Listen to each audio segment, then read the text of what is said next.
Hi everyone, welcome to another installment of Soundcheck with Pathos and Logos. I'm Kyle. And I'm Paul. We're Pathos and Logos. This week's segment is Track to the Future, where we talk about classic albums that heavily, in this case, influenced both of us. What are we talking about today, Paul? Today we are talking about the most magical record of 1995 in any genre, by any artist, Meshuggah's Destroy, Erase, Improve. Such a classic album. Yeah, Paul, it's a big deal. Do you remember the first time that you heard this record? I remember one of the first times that I heard this record. Actually, I was at a party with a bunch of friends of mine, and a very good friend of mine, Justin Patton. Justin, what's good, bud?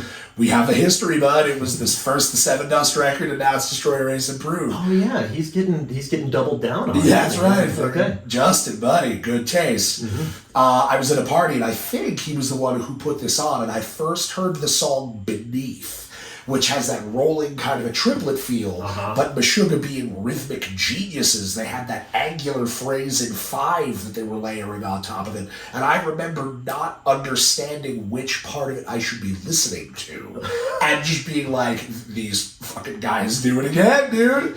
That's quite the party. That's the kind of party that I would want to be. I don't know whether or not anybody else is partying, but I heard like triplets grouped in 5 and was like, well, I'm partying. Let's do shots. I remember hearing this record for the first time, going to an underground CD shop in Loveland, Colorado, and a fella sitting behind the counter, not unlike comic book guy from The Simpsons, saw a young me walking in and said, "You don't want to get what you're about to get. You want this." And he slid this album across the table and looked at me like I was some kind of an idiot. And I said, "Can I listen to it first?" And he turned around, because he already had it in the CD player, and began to blast Suffer in Truth. And I was immediately hooked. That's right. Yeah. From there, he looped it around to the beginning of the album, and we heard Future Breed Machine, and I just threw my money at him. Pegged it in his face. Pegged it in his face. Violently. And to this day, I will honestly say this is my favorite Meshuggah album, start to finish. It is absolutely legendary. Is this also in your top 5 albums of all time? This, out of the top 5 desert island records that I would take with me if I never got to listen to another album again, 2 out of the 5 are Meshuggah records, bro. 3 out of the 5 might be Meshuggah records. I'm just being honest with you.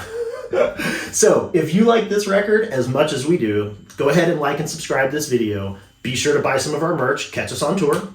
Check us out on Instagram and Twinstagram. And tune in next week for another installment of Soundcheck with Pathos and Logos. Ooh.